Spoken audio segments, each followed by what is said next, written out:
এবং যার আশায় আমরা বসে আছি এতক্ষণ পর্যন্ত। তিনি বহু কষ্ট করে আসছেন।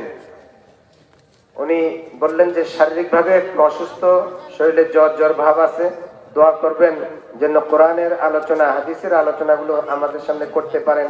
আল্লাহ যেন সুস্থতা দান করেন এবং আমরা যেন এই হেদায়েতের কথাগুলো সুন্দরভাবে বসে বসে শুনতে পারি এবং আল্লাহ তাআলা যেন এর উসিলা আমাদের হেদায়েত নসিব করে। এই উদ্দেশ্যে আমরা শুনবো এবং হুজুর যেন এই উদ্দেশ্যে আলোচনা করতে পারেন। এজন্য মনে মনে সকলে আল্লাহর কাছে দোয়া করবেন ইনশাআল্লাহ। এখন আলোচনা করবেন হাফেজ মাওলানা ইসমাইল বুখারী সাহেব কাসিয়ানী। হাফেজ মাওলানা ইসমাইল বুখারী সাহেব মাদ্দাজিল্লাহুল আলী, আমি হযরতকে তার মূল্যবান আলোচনা পেশ করার জন্য অনুরোধ জানাচ্ছি। আপনারা একটু কষ্ট করে সামনে আসেন, এখানে দাঁড়ায় না থাকে সকলে বসে যান, বসে যান। আসসালামু আলাইকুম ওয়া রাহমাতুল্লাহি ওয়া বারাকাতুহু। আলহামদুলিল্লাহ আলহামদুলিল্লাহি ওয়া কাফা ওয়া সালামুন আলা ইবাদিহিল্লাযীনা ইসতাফা। أما بعد فأعوذ بالله من الشيطان الرجيم. بسم الله الرحمن الرحيم. إن الله يأمركم أن تؤدوا الأمانات إلى أهلها وإذا حكمتم بين الناس أن تحكموا بالعدل. إن الله نعم ما يعظكم به. إن الله كان سميعا بصيرا.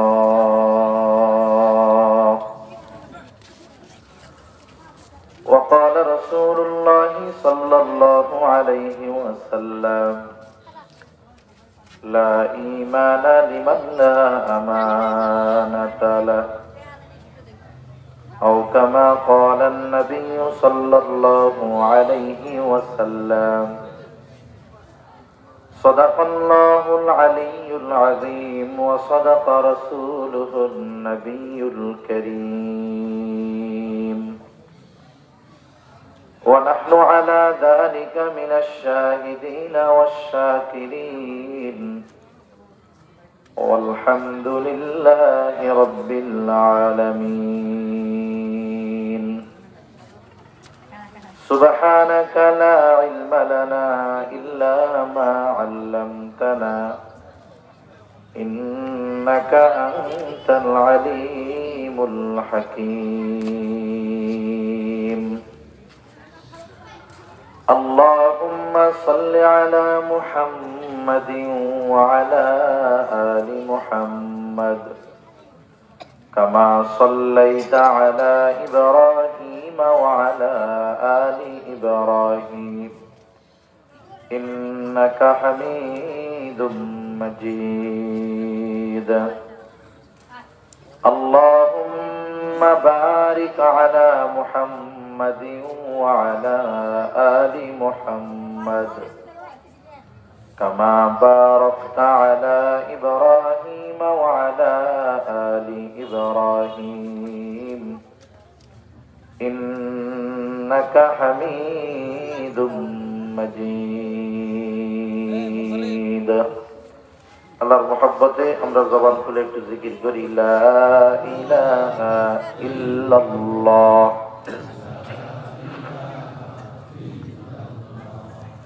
লা ইলাহা ইল্লাল্লাহ, লা ইলাহা ইল্লাল্লাহ,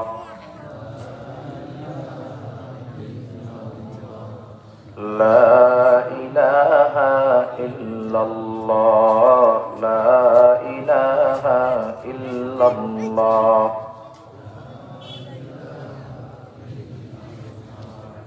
لا إله إلا الله محمد رسول الله صلى الله عليه وسلم আলহামদুলিল্লাহ। ঐতিহ্যবাহী রাজবাড়ী জেলার অন্তর্গত বাণীবহ আলহাজ হযরত মাওলানা মুহাম্মদ আলী নোমানী সাহেব রহমাতুল্লাহি আলাইহি এর প্রতিষ্ঠিত জামিয়া আরাবিয়া দারুল উলুম ত্রিচাত্রা অত্র প্রতিষ্ঠানের হাফেজ ছাত্রদের দস্তরবন্দি উপলক্ষে 31তম বাৎসরিক হালকায়ে জিকির ও ওয়াজ মাহফিল। আজকের এই হালকায়ে জিকির ও ওয়াজ মাহফিলের সম্মানিত শ্রদ্ধেয় সভাপতি হাফেজ মাওলানা মুসা নোমানী হাফিজাহুল্লাহ।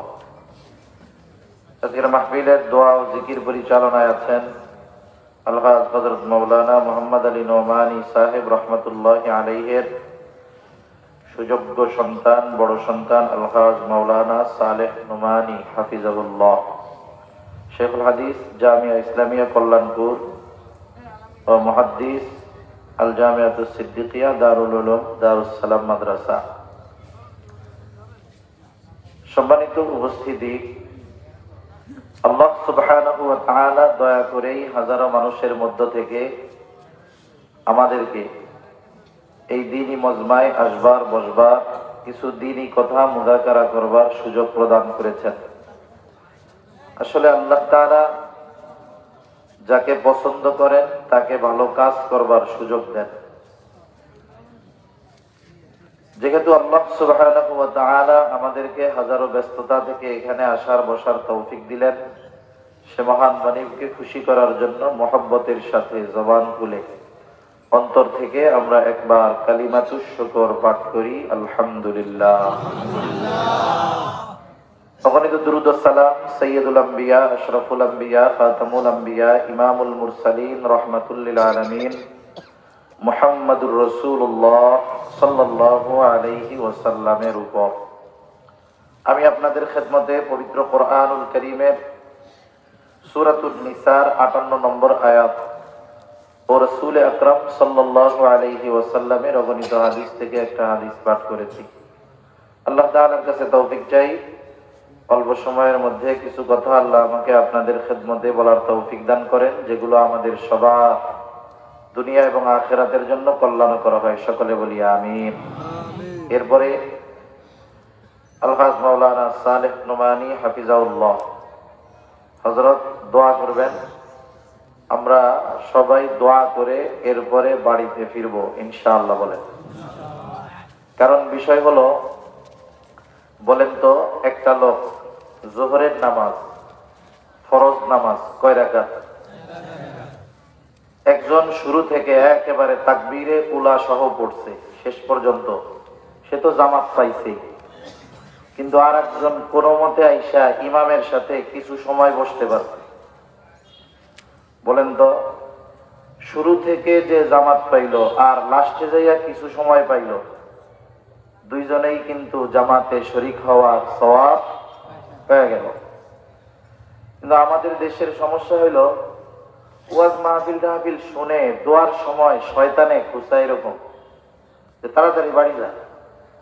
1.5 ঘন্টা 2 ঘন্টা বসে থাকছে, শেষে 10-15 মিনিট এটা তার কাছে মনে হয়, সে মনে হয় কোনো খুব কষ্টকর কোনো বিষয়ের মধ্যে আছে। আর শয়তানও এটা চায় যে এখন দোয়া করা হবে, একটু রোনাজারি হবে, কান্নাকাটি হবে। এখন কোন আল্লাহর বান্দা দিল পরিষ্কার ওলা আহলে দিল লোক আছে, তার ওসিলায় দেখা গেল সবাই মাফ পেয়ে গেল, এটা তো করতে দেওয়া যায় না। তাহলে তো এই মাহফিল সফল হয়ে যাবে, মানুষগুলা গুনাহমুক্ত হয়ে বাড়ি যাবে, তাইলে শয়তানের বিজনেসে লস হয়ে গেল না। এই জন্য আমরা শয়তানকে জিততে দিব না। আপনাদেরকে কেউ এইখানে সারা রাত ধরে রাখবে না, রাখবে নাকি? আপনারা যদি সবাই মিলে আমাদের বলেন যে আপনাদের সারা রাত থাকতে হইব, এটা অসম্ভব, আমরাও থাকবো না। হয়তো 1 ঘন্টা 1 ঘন্টা 1.5 ঘন্টা সর্বসা করলো, এরপরে আমরা যার যার চলে যাব। এই মাহফিল আগামীকাল সকালেও থাকবে না, এজন্য যেহেতু কষ্ট করে ঠান্ডার মধ্যে ধৈর্যের সাথে আল্লাহর জন্য একটু আমরা বসছি, দোয়াটা করে কারা কারা যাবো ইনশাল্লাহ একটু আদুজা করি। আল্লাহ তাআলা কবুল করুক, সকলে বলি আমিন। যারা উঠায় নাই তাদেরও এর মধ্যে আল্লাহ তাআলা দিলটা তৈরি করে দিক, তাদের জন্য একটু খাস করে দোয়া করি আমিন। তার মানে যারা হাত উঠায় নাই এরা কিন্তু সত্য কথা বলছে যে দোয়ার আগেই যাইব গা।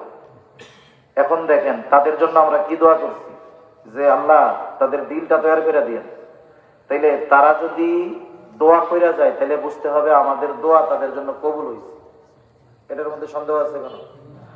তাহলে দেখা যাক আল্লাহ তাদের জন্য আমাদের এই দোয়া কবুল করে কিনা। করলে তো আলহামদুলিল্লাহ। তো সম্মানিত উপস্থিতি, আপনাদের খেদমতে যে আয়াতখানা তিলাওয়াত করেছি, উক্ত আয়াতের মধ্যে আল্লাহ তাআলা আমাদেরকে দুইটা বিষয়ের নির্দেশ দিয়েছেন। কয়টা বিষয়? দুইটা বিষয়। এই আয়াতের তাফসিরে ইমাম শাফিঈ রাহমাতুল্লাহি আলাইহি বলেন, এই দুইটা বিষয় এমন দুইটি বিষয় যদি কোনো ব্যক্তির মধ্যে থাকে সেই ব্যক্তি কামিয়াব, যদি কোনো সমাজের মধ্যে থাকে সেই সমাজের মানুষেরা সৌভাগ্যবান মানুষ, যদি কোনো রাষ্ট্রের মধ্যে থাকে তাহলে তো সেই রাষ্ট্রের সব মানুষ কামিয়াব।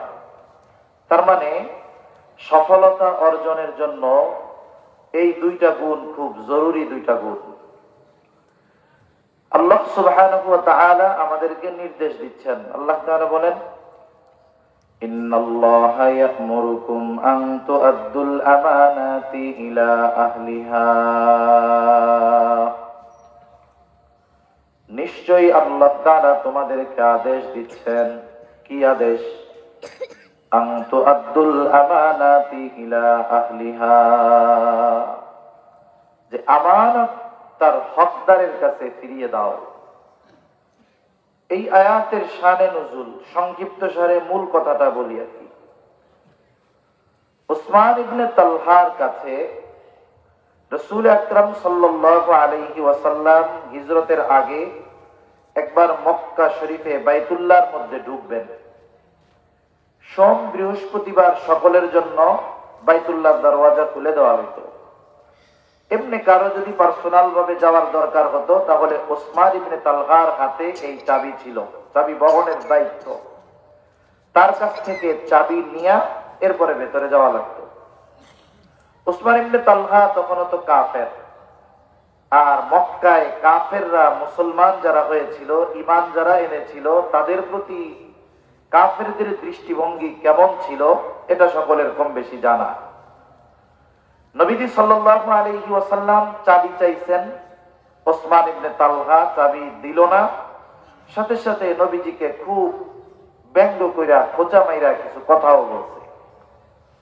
আলী রাদিয়াল্লাহু তাআলা আনহু ওনার কাছ থেকে চাবিটা কেড়ে বাইতুল্লাহর দরজা খুলে দিল। নবীজি তখন উসমান ইবনে তালহাকে বলতেছে, আজকে আমি চাবি চাইলাম, তুমি এই চাবি আমারে দিলা না, কিন্তু এমন একদিন আসবে যেই দিন এই চাবি আমার হাতে থাকবে, এই চাবি আমার হাতে থাকবে। উসমান ইবনে তালহা রাদিয়াল্লাহু তাআলা পরবর্তীতে ঈমান এনেছেন। তা উনি তখন বলতেছে যে যখন এই কথা বলছে, এই কথাটা আমার দিল পর্যন্ত পৌঁছায় গেছে, মানে আমি দৃঢ়ভাবে বিশ্বাস করে নিচ্ছি যে এটা ঘটবে। এক সময় তো ঘটছে, নবীজির হাতে চাবি চলে আসছে। আব্বাস রাদিয়াল্লাহু তাআলা আনহু বলছেন যে তাহলে এই চাবি বহন করার দায়িত্ব এখন আমাদের হাতে থাক। কিন্তু আল্লাহ তাআলা চেয়েছেন যে এই দায়িত্ব বা এই চাবি বহন, মূল বিষয় হলো দায়িত্বটা উসমান ইবনে তালহার হাতে ফিরিয়ে দেওয়া হোক। মূলত মুফাসসিরিনে কেরাম বলেন যে এখানে মূলত এই দায়িত্বটাকেই আমানত হিসাবে অভিহিত করা হয়েছে। আরেকটা বিষয় এখানে শিক্ষণীয় আছে, বোঝার বিষয় আছে।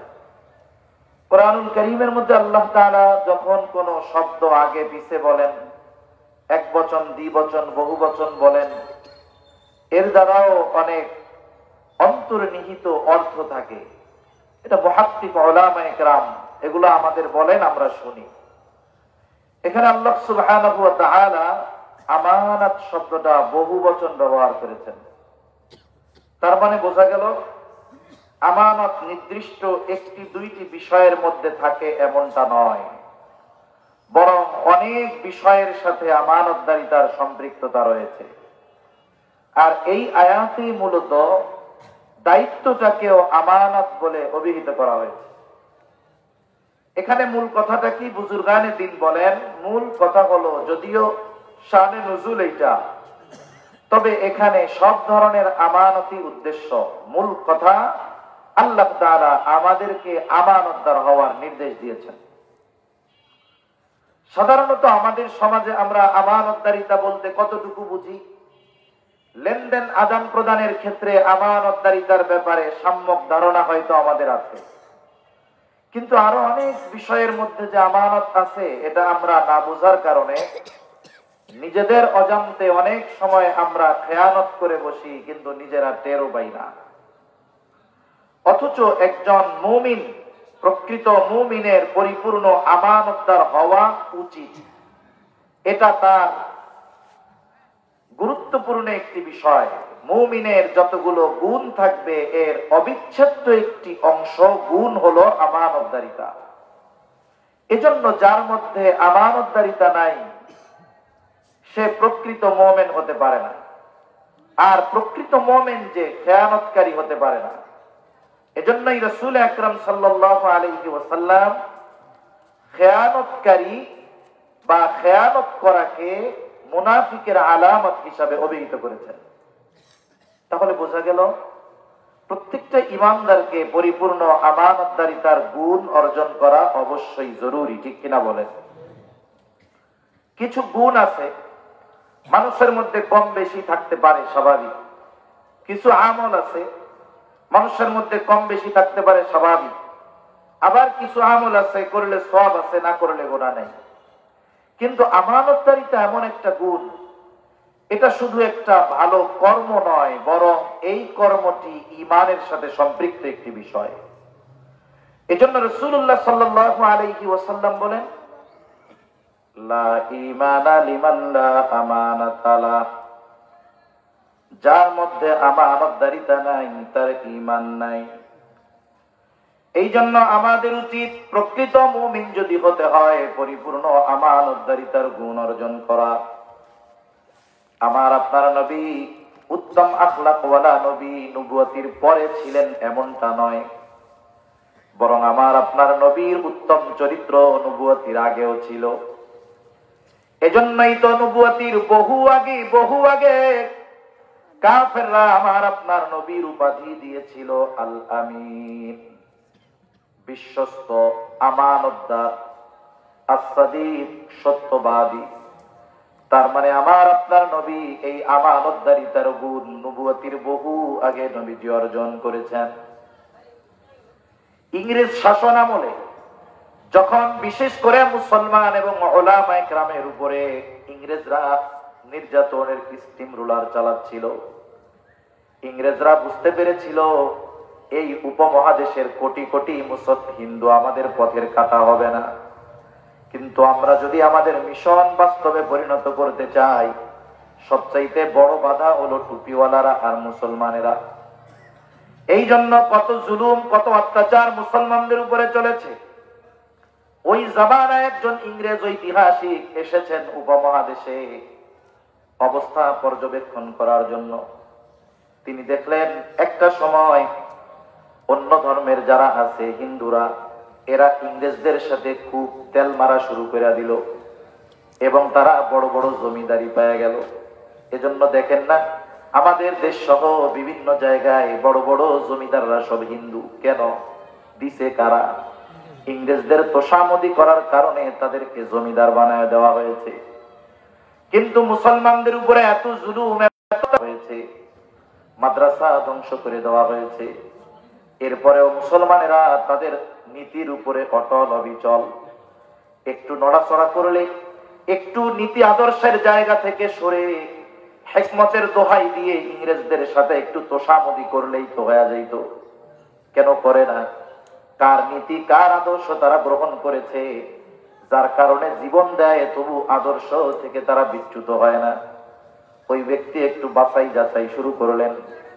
মুসলমানদের সাথে আলোচনা করে তিনি যেই বিষয়টাতে আবেগ আপ্লুত হলেন যে এই মুসলমানেরা যদিও কষ্ট করে কিন্তু তারা মুহাম্মদ সাল্লাল্লাহু আলাইহি ওয়াসাল্লামের আনিত দ্বীন ইসলাম এবং তার জীবন আদর্শ গ্রহণ করেছে, তারা জীবন দিতে প্রস্তুত, তবু তারা তাদের নবীর আদর্শ ছাড়তে প্রস্তুত নয়। এইবার নবীর ব্যাপারে উনি খুব আগ্রহী হয়ে উঠছে যে এমন ব্যক্তি তার জন্য এরা জীবন দেয়। উনি আল্লাহ রাসূল সাল্লাল্লাহু আলাইহি ওয়াসাল্লামকে নিয়ে অনেক পড়াশোনা করছে। এরপরে উনি একটা সিরাতের কিতাব লিখছে নবীজিকে নিয়ে। এই সিরাতের কিতাব সিরাত লিখছে, এর মধ্যে উনি নবীজির প্রত্যেকটা গুণ আলাদা আলাদা ভাবে উল্লেখ করছে। আমানতদারিতার কথাও উনি এনেছেন। উনি ওনার ভাষায় বলতেছে, ওনার ভাষায় যে মুহাম্মদ এমন একজন মহামানব, সে আরবের মানুষের কাছে এতটা বিশ্বস্ত ছিল যে তার ঘোর দুশমন, যে তার দুশমন, এই দুশমনও তার সবচাইতে দামি সম্পদটা মুহাম্মাদের কাছে আমানত রাখত নির্দ্বিধায়। যে সে জানে আমি যদি মুহাম্মাদের মাথাও ফাটায় দেই, সে আমার সম্পদের সাথে খেয়ানত করবে না। রাসূল আকরাম সাল্লাল্লাহু আলাইহি ওয়াসাল্লাম কেমন আমানতদার ছিলেন আল্লাহ তাআলা আমার আপনার নবীকে জানিয়ে দিয়েছেন, অচিরেই কিন্তু হিজরত হবে, কিন্তু তারিখ জানানো হয় নাই, প্রস্তুত থাকতে বলা হয়েছে। এরপরেও কাফেরদের কানে মোটামুটি খবর চলে গিয়েছে অচিরেই আমার আপনার নবী দেশ ছেড়ে চলে যাবে, হিজরত করবে। কাফেররা চিন্তা করতেছে হাতছাড়া তো হয়ে যাবে, কি করা যায়? সকলে মিলে সিদ্ধান্ত নিল, এতকাল তো অনেক বাধা ছিল, আবু তালেব ছিল, এখন তো আর কোনো বাধা নেই। এক কাজ করো, প্রত্যেক গোত্র থেকে এক একজন যুবককে নিযুক্ত করে দাও, যারা হত্যাকাণ্ডে অংশগ্রহণ করবে, তাকে আর দুনিয়ায় রাখা যাবে না। প্রত্যেক গোত্র থেকে এক একজন যদি থাকে, তাহলে এক গোত্র আর এক গোত্রকে দোষারোপ করতে পারবে না, কাজও হয়ে যাবে, পরিবেশ পরিস্থিতিও ঠান্ডা থাকবে। যেই দিন এই সিদ্ধান্ত তারা নিল, আজ রাতেই এটা করতে হবে। আর আল্লাহ তাআলাও আবার আপনার নবীকে জানিয়ে দিলেন, পয়গম্বর আজকেই আপনার সেই সফর শুরু হয়ে যাবে। নবীজির কাছে তখন অনেকের আমানত ছিল, ছোটবেলায় স্কুলেও এই গল্পটা ছিল। নবীজির কাছে অনেকের আমানত, সবারটা পৌঁছিয়ে দেওয়া সম্ভব হয় নাই। আবার তাদেরকে তো বলারও সুযোগ ছিল না, আমি এই যে কয়দিন পরে মদিনায় চলে যাব, তোমাদের জিনিসগুলা নাও, কারণ আল্লাহ গোপন রাখতে গেছে। এজন্য সবার মাল তার সবার কাছে পৌঁছানো সম্ভব হয় নাই। এজন্য নবীর ঘর কাফেররা চারদিক দিয়ে ঘিরে রাখছে। ঘরের মধ্যে নবীজি হযরত আলী রাদিয়াল্লাহু তাআলা আনহুকে রাইখা চলে বের হইছেন। কেন? যে তখনও নবীর কাছে কাফেরদের কিছু আমানত ছিল। বলে কাদের? বলে যারা হত্যা করার জন্য ঘরের চারদিকে ঘিরা রাখছে তাদের। অথচ এই মানুষগুলো যাকে হত্যা করতে এসেছে, সে তাদের আমানতের বস্তু তাদের কাছে যথাযথভাবে ফিরিয়ে দেওয়ার ব্যবস্থা করার আগে ঘর ত্যাগ করেন নাই, সফর শুরু করেন নাই। সুবহানাল্লাহ। এটা আমরা মুখে বললাম, আমার বলতে কষ্ট হয় নাই, আমরা শুনছি, শুনতে কষ্ট হয় নাই, কিন্তু এই অবস্থায় ওই কর্ম বাস্তবে পরিণত করা আমাদের মতো মানুষের জন্য অসম্ভব। আমরা তো তখন বলবো যারা মারতে আসছে এদের মাল জিনিস কি ফেরত দেওয়ার, পারলে এদের সবগুলো নিয়ে আগে ভাবতে হবে।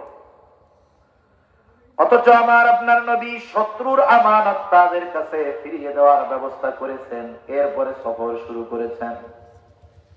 আফসোস আমরা সেই আমানতদার নবীর উম্মত, আমাদের আমানতদারিতার বেহাল দশা, খুব খারাপ অবস্থা। তাহলে আসেন আমরা একটু জানি আমানতদারিতা কোথায় হতে পারে। এক নাম্বার, আমানতদারিতা হয় লেনদেনের মধ্যে, আদান প্রদানের মধ্যে। স্বাভাবিকভাবে যেহেতু কম বেশি এটা আমাদের জানা আছে, এই বিষয়টা নিয়ে আর লম্বা কথা বলবো না। দুই নাম্বার, আমানতদারিতা হয় কথার মধ্যে। কথা বলে, কথা কেমনে আমানত হয়? নবীজি সাল্লাল্লাহু আলাইহি ওয়াসাল্লাম বলেন, ইদা হাদ্দাসার রাজুলু সুম্মা ইলতাফাতা ফাহিয়া আমানাতুন। যখন কোন ব্যক্তি কথা বলে আর এদিকে সেদিকে তাকায়, নবীজি বলেন ফাহিয়া আমানাতুন, এদিকে সেদিকে তাকিয়ে সে যেই কথাগুলো যার কাছে বলে কিছুই বলার প্রয়োজন নাই, ওই কথাগুলো তার কাছে আমানত হয়ে যায়। এখন আমার কাছে একজন আইসা কথা বলতেছে, কথা বলার আগে ডানে বামে পিছনে দেখে, এর দ্বারা কি বুঝি? এর দ্বারা স্বাভাবিকভাবে এটাই আমরা বুঝি যে এই ব্যক্তি চায় না তার বলা কথাগুলো কেউ শুনুক, এমনকি সে যে আমাকে কথাগুলো বলতেছে এই দৃশ্যটাও যেন কেউ না দেখতে পারে, সে এটাও চায় না। এখন আমাদের অভ্যাসটা কি? আমাদের অভ্যাস হইল কেউ যদি কোনো কথা বলার পরে আলাদাভাবে আর একটু বলে যে হুজুর আপনার কাছে এই কথাটা বললাম, আপনি আর কারো কাছে কইয়েন না হুজুর, মানুষের শুনলে আমার মান সম্মান থাকবে না। এরকম মানুষের ব্যক্তিগত জীবনের অনেক কথা আছে, যে কথাগুলো সে নিজের পরিবারের সাথে তো বলতেই পারে না, সেই কথাগুলো আত্মীয় স্বজনের সাথে বলতে পারে না। লাস্টে গিয়ে কার কাছে বলে? ইমাম সাহেবের কাছে। লাস্টে গিয়ে কার কাছে বলে? একজন আলেমের কাছে বলে, বা যাকে সে বিশ্বস্ত মনে করে তার কাছে গিয়ে মনের কথাগুলো খুলে বলে। কারণ মানুষ যদি মনের কষ্টের কথা আর একজনের কাছে বলতে পারে তাহলে কমপক্ষে তার দিলটা একটু হালকা হয়, কষ্টটা একটু লাঘব হয়।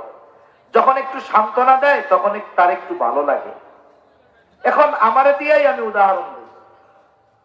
মনে করেন আমার কাছে বলার পরে বলতেছে হুজুর আপনাকে বললাম, আপনি আর কারো কাছে বললেন না। আমাদের অভ্যাস হলো কেউ যদি আমাদের এইরকম বলে আর কারো কাছে বললেন না, অধিকাংশ মানুষ যতক্ষণ ওই কথা অন্যের কাছে না বলে তার আর ভালো লাগে না। এবার কি করে? লোকটা চোখের আড়াল হওয়ার আগে পাশের আর একজনকে ডাক দিয়ে বলে জিজ্ঞাসা, লোকটাকে চিনো? বলে হ্যাঁ চিনি। আমার কাছে গোপন একটা কথা বলছে, কারো কাছে বলতে মানা করছে, আমি তোমাকে বললাম খবরদার তুমি কিন্তু কাউরে কইও না। ও কি চিন্তা করবে? ও চিন্তা করবে হুজুররাও তো বলছিল কারো কাছে কইও না, একজনের কাছে কইছে, তাইলে মনে হয় একজনকে বললে অসুবিধা নেই। ও আর একজনকে বলবে শোনো হুজুর কি মিথ্যা কথা কয় নাকি? বলে না। বলে হুজুর আমাকে খুব বিশ্বাস করে, আমার কাছে অমকের ব্যাপারে একটা গোপন কথা বলছে, আমি কিন্তু শুধু তোমারে বললাম, তুমি কিন্তু কাউরে বইল না। এখন ধারাবাহিকভাবে এই আমল চলতে থাকে। আর একজনের কাছে বলে, আর কি বলে? তোমারে বইলাম, তুমি কিন্তু কাউরে আর কইও না ভাই। এখন হইল কি, সকালে বলছিল কথাটা গোপন রাখতে, দুপুর হইতে হইতে গ্রামের অর্ধেক মানুষ জেনে গেছে।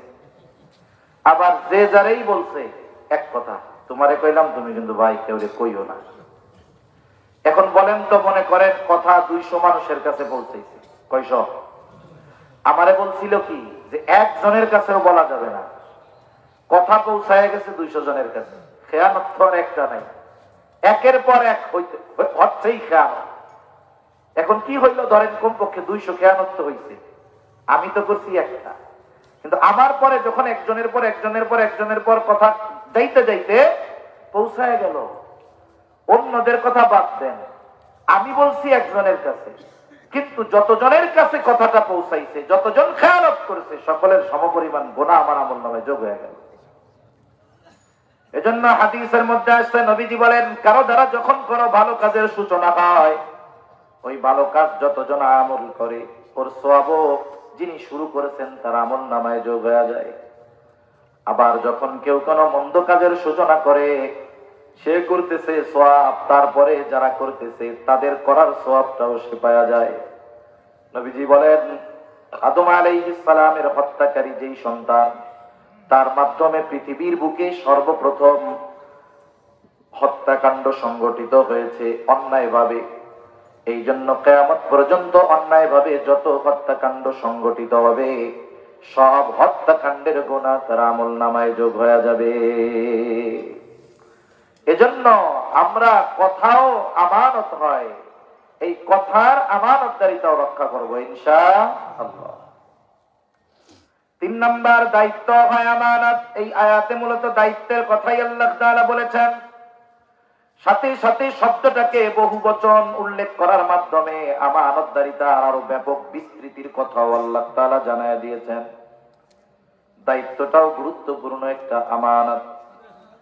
এমন এক জামানা ছিল মানুষকে জোর করে দায়িত্ব দেওয়া যাইত না, কিন্তু এখন এমন এক জামানা চলতেছে মানুষ মানুষকে খুন কইরা হইলেও দায়িত্ব নিয়ে ছাড়বে। ঘুষ দিয়ে দায়িত্ব নেয়, দায়িত্ব নেওয়ার প্রতিযোগিতা করে। এক অঞ্চলে এক জায়গায় গেছি গত চেয়ারম্যান ইলেকশনের সময়, বলতেছে একজন নির্দিষ্ট একটি দলের প্রতীক পাওয়ার জন্য 5 কোটি টাকার কাছাকাছি খরচ করছে। চেয়ারম্যান ইলেকশন প্রতীক পাওয়ার জন্যই খরচ করছে 5 কোটি, এরপরে তো আরো খরচ কিছু আছে। এখন এই ব্যক্তি যখন পোস্টার ছাপাইল, পোস্টারে কি লেখা থাকবে? অমক এত নং ইউনিয়ন পরিষদ নির্বাচন, উক্ত নির্বাচনে চেয়ারম্যান পদপ্রার্থী অমক ভাইকে তমক মার্কায় ভোট দিয়ে জনগণের সেবা করার সুযোগ দেন, এরকমই তো লেখে আর কি। এই কাছাকাছি এরকম কিছু লেখে। তাহলে তারা যদি জিজ্ঞাসা করেন চেয়ারম্যান হইতে চান কেন, চেয়ারম্যানের দায়িত্ব নিতে চান কেন, বলবে জনগণের সেবা করতে চাই। আচ্ছা, যেই লোকটা বাস্তবেই মানুষের সেবা করতে চায়, তার যদি 5 কোটি টাকা দিয়ে মার্কা কিনতে হয়, সেবা যদি করতেই চায়, তাইলে 5 কোটি টাকা দিয়ে মার্কা না কিনে চেয়ারম্যান না হয়ে এমনিই তো সেবা করতে পারে। তার মানে এখানে উদ্দেশ্য এটা না, উদ্দেশ্য অন্য আরেকটা। দায়িত্বটাই মূল উদ্দেশ্য তার। অথচ অতীতের অনেক বড় মানুষ দায়িত্ব নেয় নাই। ইমাম আযম আবু হানিফা রাহমাতুল্লাহি আলাইহি, খলিফার সাথে দেখা, খলিফা মনসুর ইমাম আবু হানিফাকে বলতেছে প্রধান বিচারকের আসন খালি, আপনি এটার দায়িত্ব নেন। ইমাম আবু হানিফা রাহমাতুল্লাহি আলাইহি সামনাসামনি প্রস্তাবটা ফিরাইয়া দিয়েছেন যে না, এই দায়িত্ব পালনে আমি অক্ষম, দায়িত্ব নিতে পারবো না। প্রস্তাব দিয়েছে খলিফা, মানুষের সামনে ওপেন প্রস্তাব। ইমাম আজম আবু হানিফা সাথে সাথে প্রস্তাব ফিরাইয়া দিয়েছে। স্বাভাবিকভাবে মানুষের দায়িত্বের একটা গরম আছে, পোশাকের একটা গরম আছে, অর্থের গরম আছে, ক্ষমতার গরম আছে। যারা এই গরমকে নরমে পরিণত করতে পারে এরা সফল। পুলিশ যেমন গায়ে পোশাক থাকলে একটা গরম থাকে, যে কোনো পদ পদবীর একটা গরম থাকে। খলিফার গরম, সে তো খলিফা, চিন্তা করতেছে এত বড় প্রস্তাব তাকে দিলাম, মুখের উপরে আমার প্রস্তাব ফিরাই দিল, কত বড় সাহস। সে প্রচন্ড রাগান্বিত হয়ে গেছে, তার আত্মমর্যাদায় আঘাত লাগছে। হাতে চাবুক, ইমাম আবু হানিফার গায়ে একটা বাড়ি মেরে দিস। চলে গেছে তার রাজপ্রাসাদে। খলিফা মনসুরের এক চাচা বলতেছে, মনসুর, তুমি ইমাম আবু হানিফার গায়ে চাবুক দিয়া বাড়ি মারছো, কাজটা ভালো করো নাই, তার কাছে মাপ চাও। বাড়ি যখন মারছিল তখন ছিল রাগ, এখন তো আর রাগ নাই। এখন ক্ষমা চাইতে যাবে, তার লজ্জা লাগতেছে। কিন্তু বাড়ি মারার সময় লজ্জা লাগে নাই কেন? বলে তখন তো একটা গরম ছিল, রাগান্বিত অবস্থায় ছিল। এখান থেকে জীবনের একটা মূলনীতি শিক্ষা নেওয়া দরকার, যে রাগান্বিত অবস্থায় সব ধরনের সিদ্ধান্ত নিতে হয় না। রাগান্বিত অবস্থার সিদ্ধান্ত অনেক সময় গোটা হায়াত পস্তানোর কারণ হয়ে যায়। আমাদের গ্রাম অঞ্চল গুলায় প্রায় দিনই প্রায় এলাকায় এরকম ঘটে যে স্বামী স্ত্রীর মধ্যে বিবাহ বিচ্ছেদ, তালাকের ঘটনা ঘটে না? এরকম এই যে স্বামী স্ত্রীর মধ্যে দ্বন্দ্ব চলতেছে, দুইজনে কথা কাটাকাটি, রাগারাগি, কেউ কাউরে ছাড় দিতে রাজি নাই। আশেপাশের মানুষগুলো দাঁড়ায় দৃশ্য দেখতে থাকে কি হয়। আমাদের এক মুরব্বী কইতেন বল খেলা দেখে এরা, মানে কিরকম, ছোটবেলায় তো আমরাও বল খেলা দেখছি, ফুটবল খেলা। মাঠের মধ্যে যখন বল খেলা হয় সবার নজর থাকে কিন্তু বলের দিকে, কে কোন জায়গায় তা না, বল কোন জায়গায় এটা দেখে। এখন এক প্লেয়ার বল নিয়ে মারছে দৌড়, বল নিয়ে যখন দৌড় মারছে, সামনে গোলকিপার ছাড়া আর কেউ নাই।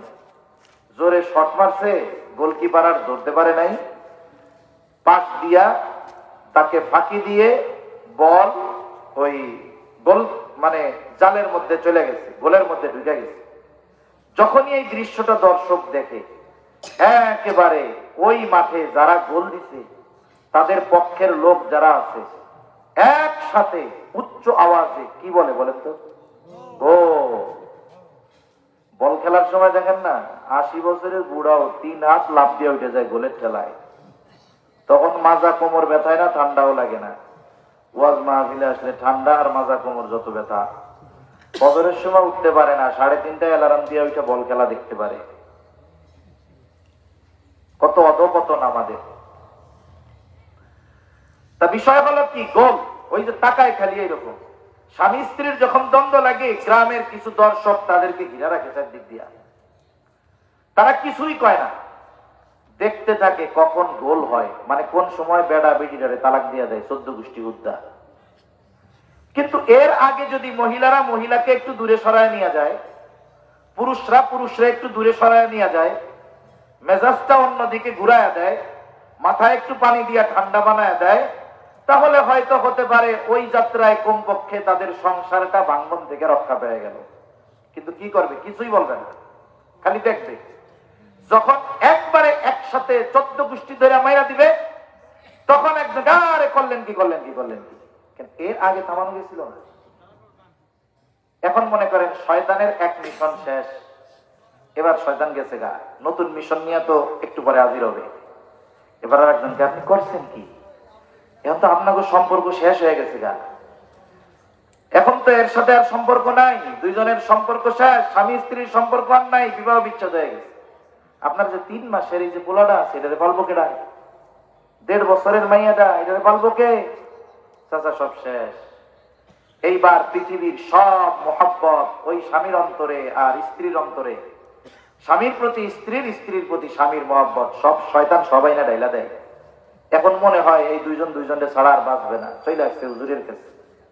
এসে কি কয়, হুজুর এই তো কইরা ফেলছি, দিচ্ছেন কেন? হুজুর রাগ হয়ে দিচ্ছি, হুজুর রাগ হইয়া। তাহলে তরকারি মজা হয়েছে এই জন্য কি তালাক দেয় নাকি? রাগ হইলেই তো দেয়। এই জন্য রাগী মাথায় সিদ্ধান্ত, এটা জীবনে পস্তানোর কারণ হইতে পারে।